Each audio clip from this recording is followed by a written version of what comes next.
Vamos começar essa aulinha aí de função de primeiro grau, também conhecida como função afim. Então, em primeiro lugar, eu já quero pedir desculpas e entender não, né? Falar para vocês aí que eu nunca fiz nenhum vídeo, tudo bem? Pelo menos para colocar no YouTube, muito menos para dar aula. Mas diante dessa situação toda, né, a gente está tentando aí. Vocês estão vendo que aqui eu estou na minha casa, não tem uma luminosidade tão boa, aqui atrás está a janela, então não vai achar que vai ser um vídeo de um youtuber da vida, tá legal? Então vamos lá. Quando a gente fala de função afim, o que vem a ser a função afim? Nós já vimos aí em sala de aula mais ou menos o que vem a ser função, tá? Bem aleatoriamente, o conceito de função mesmo. O que a gente vai fazer agora? A gente vai começar a trabalhar com as funções. Primeiro nós vamos começar pela função de primeiro grau, em seguida a função de segundo grau e por aí vai nas outras séries também, tá legal? Então é o seguinte, quando a gente fala de função de primeiro grau, a chamada função afim, o que eu tenho que entender disso? Eu tenho que entender a sua lei de formação, e essa lei de formação, ela está aqui, ó, é sempre igual a ax mais b, tá bom? A gente vai representar aqui o f de x como ax mais b, onde o a e b são chamados de coeficientes, tá? Aqui é o coeficiente a, aqui é o coeficiente b. E o a, ele precisa ser, tá aqui, ó, o a, ele precisa ser diferente de zero. A gente já vai ver um pouquinho mais para frente por que ele tem que ser diferente de zero. Um outro detalhe é o gráfico. Os gráficos, né, da função afim sempre são gráficos que representam uma reta. Essa reta ela pode ser crescente, ela pode ser decrescente, tanto faz, contando que seja uma reta. Então, o primeiro tópico é isso. Função de primeiro grau ou função afim, que são a mesma coisa, são sinônimos, sempre vai ser representado por uma reta, que pode ser crescente ou decrescente. Também já vamos ver já já o que vai delimitar isso, tá? Vamos lá. A função afim ela também é conhecida como função de primeiro grau, né? Acabei de falar, e deve ser escrita sempre na forma y é igual a ax mais b. E quando eu coloco ax, eu estou dizendo que é a vezes x, tá bom? Então, o coeficiente a multiplicado pelo x. E depois eu vou somar com o coeficiente b. Então, aí embaixo aqui também tem a legenda, ó. Quando eu falo de coeficiente a, eu estou falando de coeficiente angular, ou também chamado aí de taxa de variação, beleza? O coeficiente b, esse coeficiente aqui, ó, ele é chamado de coeficiente linear e também pode ser chamado de termo independente. Também é muito tranquilo. Por que é termo independente? Eu posso chamá-lo de termo independente.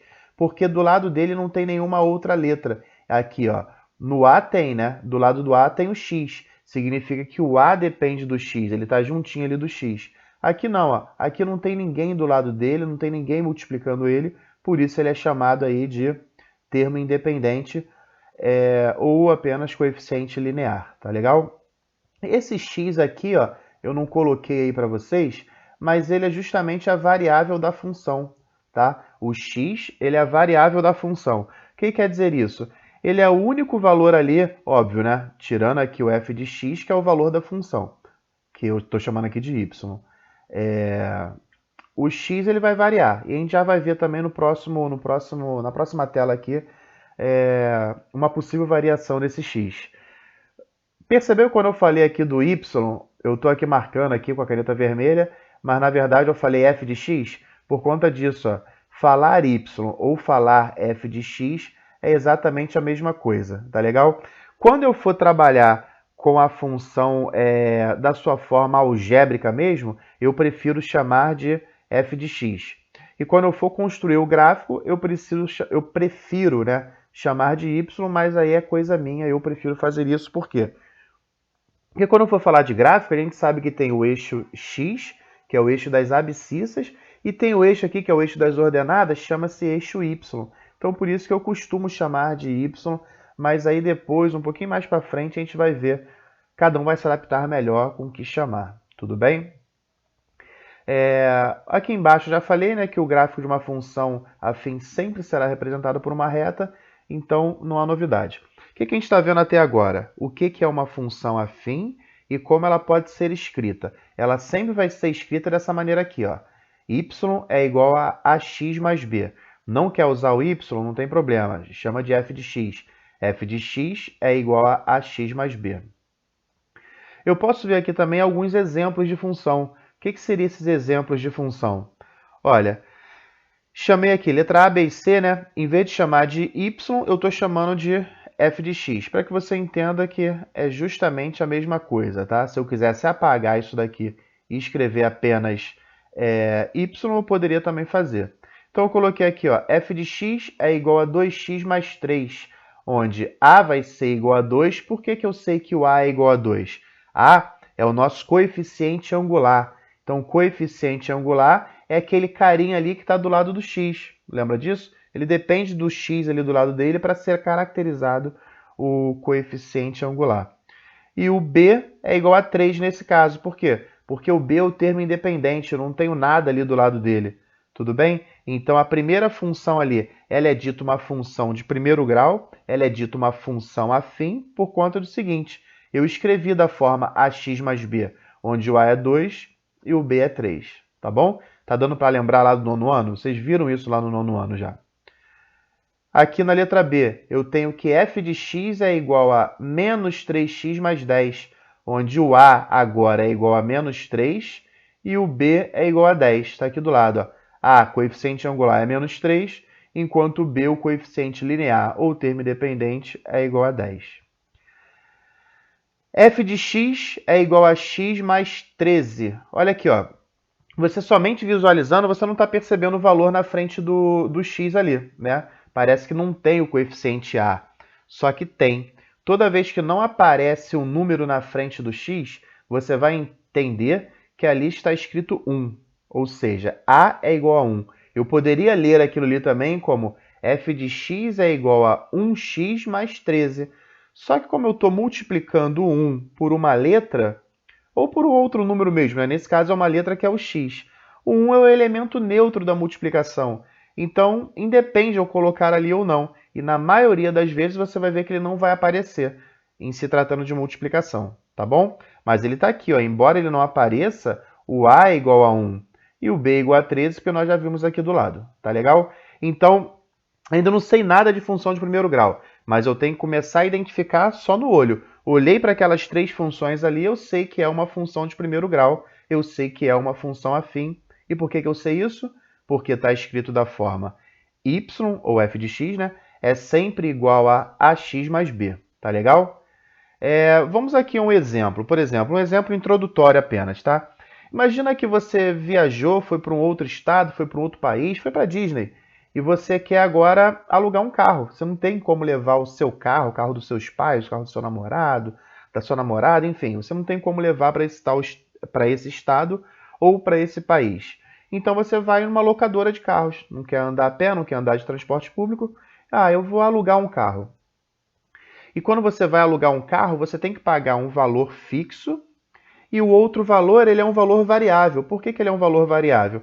Imagina, eu vou alugar um carro e pago um valor fixo de R$100. Só que eu andei de um estado para o outro, eu andei mais de 1.000 quilômetros. Você foi também alugar um carro, junto comigo, alugou um outro carro. Pagou o mesmo valor fixo de R$100. Porém, você só foi de uma cidade a outra que tem uma distância lá de 30 quilômetros. Nós vamos pagar o mesmo valor? É impossível isso, né? Então, quanto mais eu ando, mais eu pago. Isso daí tá claro pra gente? Então é isso, vamos imaginar essa situação hipotética. Eu fui lá numa locadora de veículos chamada Carro Bom, né? E eles trabalham da seguinte maneira. Eu pago uma taxa fixa ali de R$50, né? Nesse meu exemplo anterior eu falei 100, mas ali tá mais barato. Aí em cima ainda tá mais barato. Então o que acontece? Pago R$50 e esse veículo, a cada quilômetro que eu rodar, eu pago mais R$1,50. Então, esse R$50 ele é fixo e o R$1,50 ele vai variando conforme eu vou andando com o meu carro. Então, imagina, se eu só andei 1 quilômetro, né, que seria praticamente impossível, eu ia pagar os R$50 fixo mais R$1,50. Então, eu pagaria R$51,50. Vamos supor que eu peguei esse mesmo carro, paguei fixo ali R$50. Só que eu andei agora 2 quilômetros apenas. Então, se 1 quilômetro eu pago R$1,50, 2 quilômetros eu pago R$3. Então, o total daria quanto? R$ 53. E se eu andei 3 quilômetros, eu vou continuar pagando o valor fixo de 50, porém aquele 1,50 lá ele vai aumentando. E ele vai aumentando conforme eu vou andando, eu vou mudando de quilometragem. Então, se eu andei agora 3 quilômetros, eu teria que multiplicar o 1,50 por 3. E 1,50 vezes 3 daria R$ 4,50. Então, se eu fosse andar apenas 3 quilômetros com esse carro, eu pagaria 50 do valor fixo mais os 4,50 do valor variável. Somando, eu teria que pagar R$ 54,50.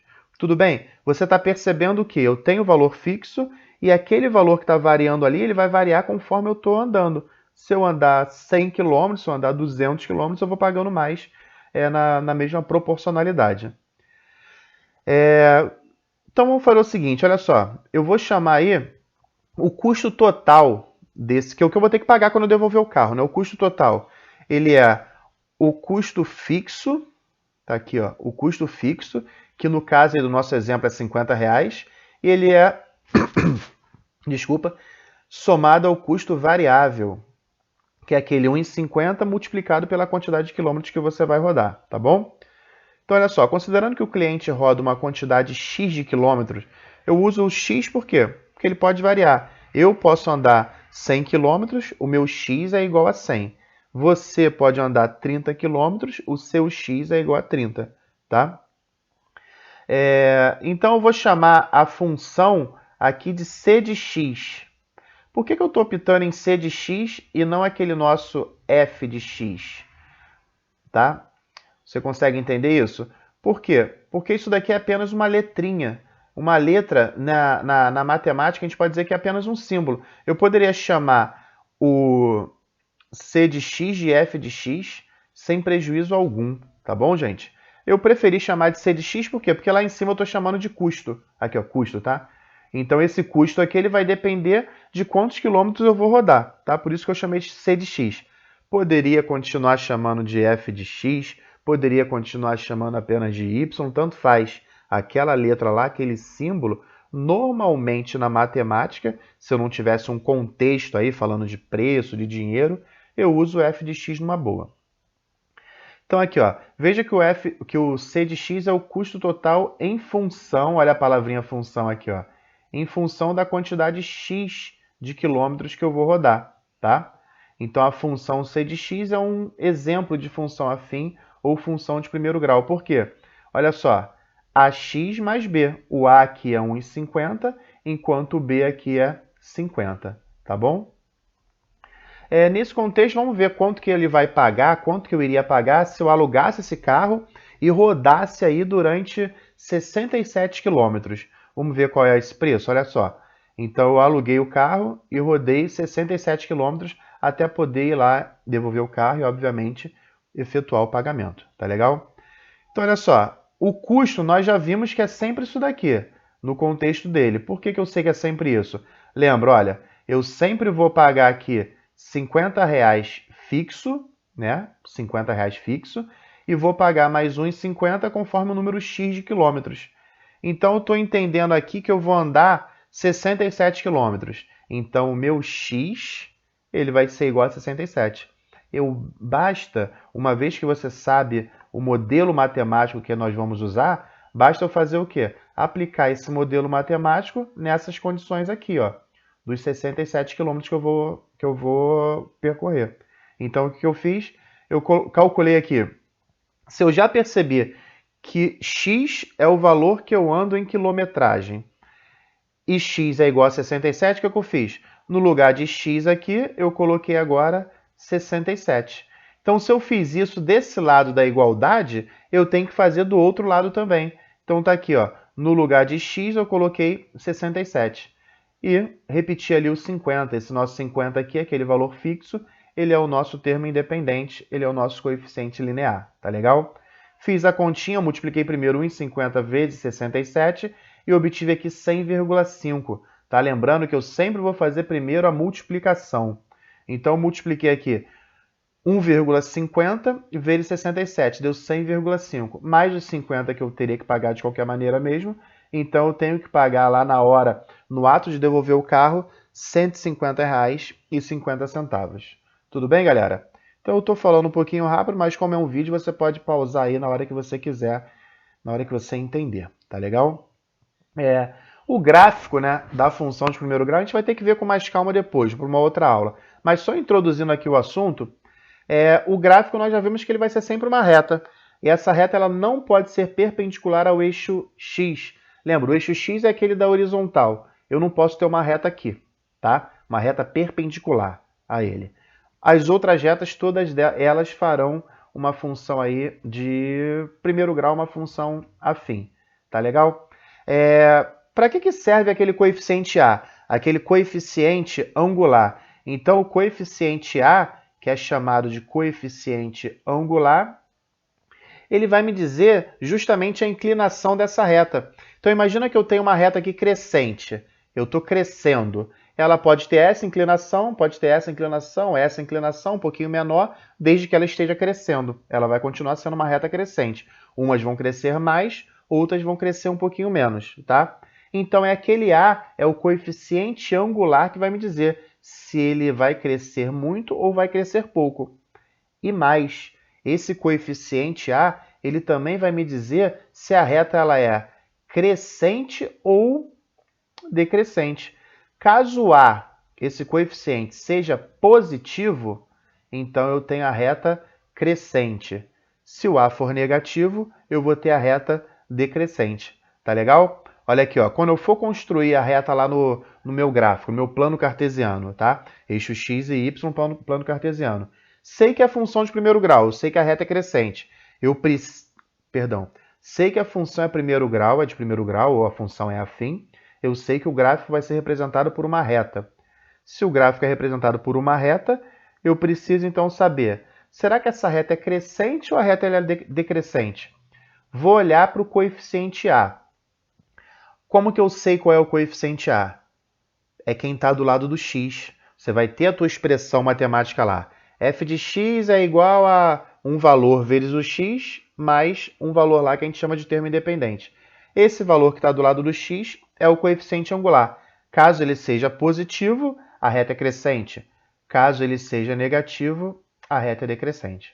Beleza? Da mesma maneira, ó, claro que aqui eu estou chamando de positivo, eu represento que matematicamente A maior do que zero. Quando A for maior do que zero, a reta vai ter essa crescente aí, tá? Caso agora o A seja menor do que zero, ou seja, o A seja negativo, eu tenho uma reta decrescente. Então, saber se a reta é crescente ou decrescente, você não precisa fazer conta alguma.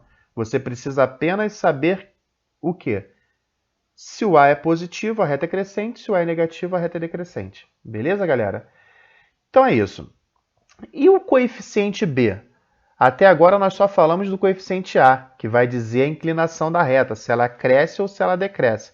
O coeficiente B é justamente o ponto da reta que vai tocar o nosso eixo que está na vertical, tá? Então, ó, a reta ela pode ser assim, só que em algum momento vai tocar o eixo Y, que é aquele eixo que está na vertical.